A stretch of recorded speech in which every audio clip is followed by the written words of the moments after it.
Hello people of YouTube and welcome back to my channel. Those of you who watched some of my previous videos, you may know that when I do a race video, it's basically the full video from start to finish of the race, very little editing and no talking over the video. However, with this race, due to the rainy weather conditions, I decided to do something different, as a lot of the footage from the race has a lot of water drops across the lens and a lot of it is not usable at all. So with this video I'm going to just go through some of the highlights of the footage that is usable and just talk you through the race as I experienced it. So yeah, I hope you enjoy the video and you can let me know in the comments below if you like this format or not. And with that out of the way, I think let's get started. So we start off with a climb up Nelson Mandela Boulevard. I initially started this climb very fast as I was trying to catch up with a friend who had started at the front of this group, but I soon realized that because I'd started so far back in the same group, there was no way I was going to catch up on this climb. At this point though, the weather still appeared to be holding out with just some grey clouds and no rain and very little wind at this point. As we approached the Hospital Bend descent, my thoughts then turned to choosing a safe line and also just checking over my right shoulder for any people who may be descending faster than me. For those riding the Cape Town cycle tour for the first time, most people will speak of the main climbs like the Edinburgh Drive, Smithswinkel, Chapman's Peak and Sekerbossie climbs. But if you're not aware of these first two, being the Nelson Mandela Boulevard, as well as this little section past UCT, it could come as an unwelcome surprise. As we descend down from Union Avenue towards the start of the Edinburgh Drive climb, I'd normally take this a bit faster, but not really knowing the road conditions, I took this one a bit easy as well.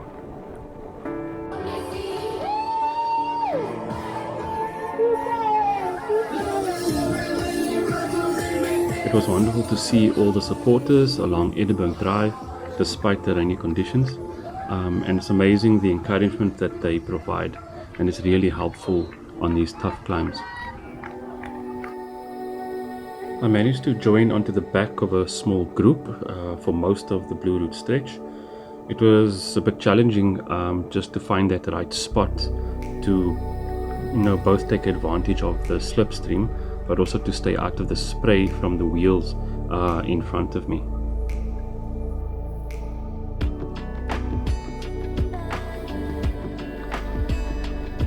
Going through Lakeside, as a big group came past, I decided to join them and then tried to stay with them as long as I could.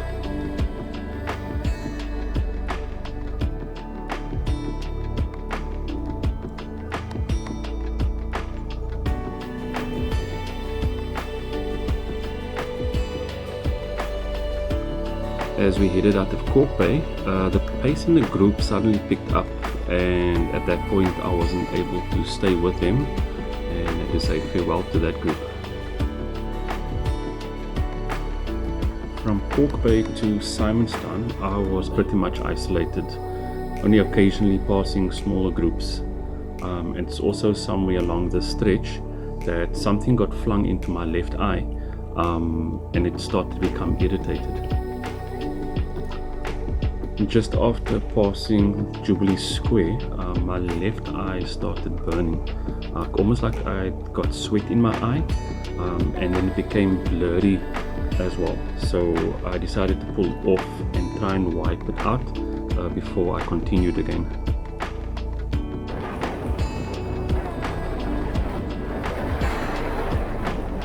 The closer we got to Smithswinkel climb, the worse the weather was becoming. And this was the same for my left eye. I was forced to stop again on Smithswinkel, and I was trying to use the rainwater to actually flush my eye out.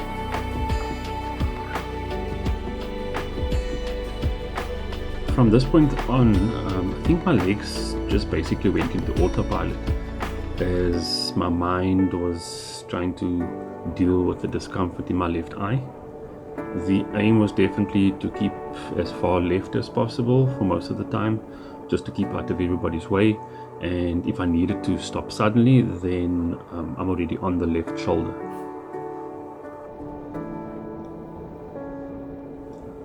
The awesome twisty descent into Scarborough and the fast pace along the misty cliffs that follows shortly thereafter has always been one of my favorite sections of the tour.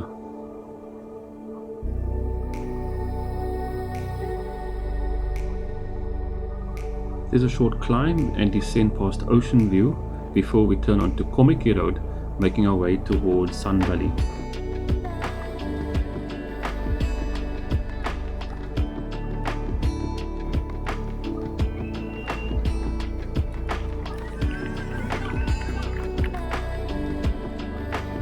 We briefly pass by Sun Valley, past the shopping centres, and then turn left towards Noordhoek.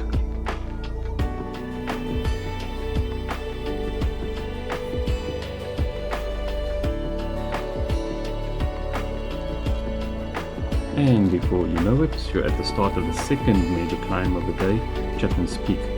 At this point, the legs were still going strong and still on autopilot.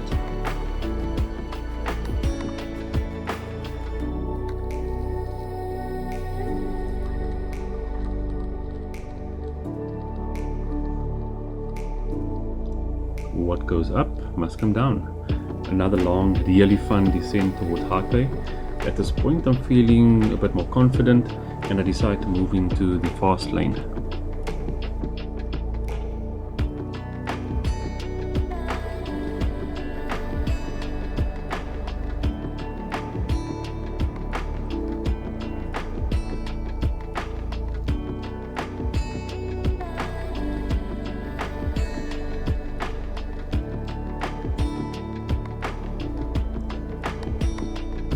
Last few bends of the Chappies descent and we enter Hart Bay to make our way towards the last big climb of the day, Sekebossie.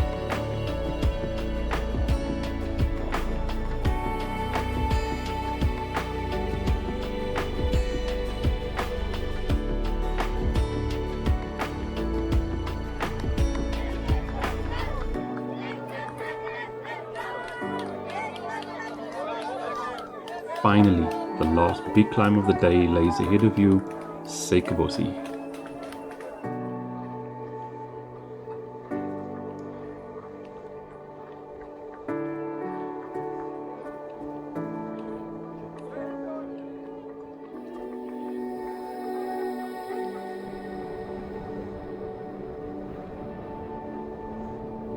The reward after that last brutal climb is a long, winding descent towards Camps Bay.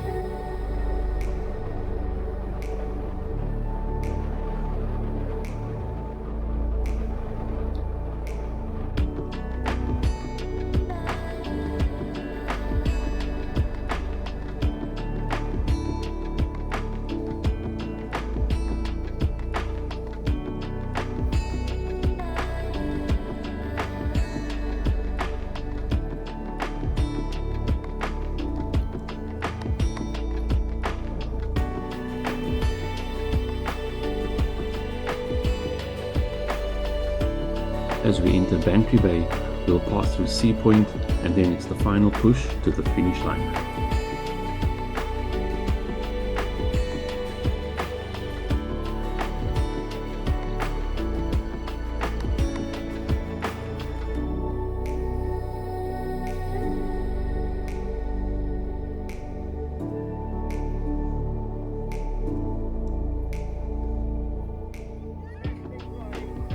Crossing the finish line, I really had mixed feelings. I was thankful I completed the race without any major incidents, considering the weather, but I was also a bit disappointed on not hitting my target time, which was 4 hours 15 minutes, finishing eventually with a time of 4 hours 25 minutes. But despite the pain and the impaired vision in my left eye, I fought through all of that, completed the race 15 minutes faster than I did last year, and I think that's my silver lining that I'll take away from this.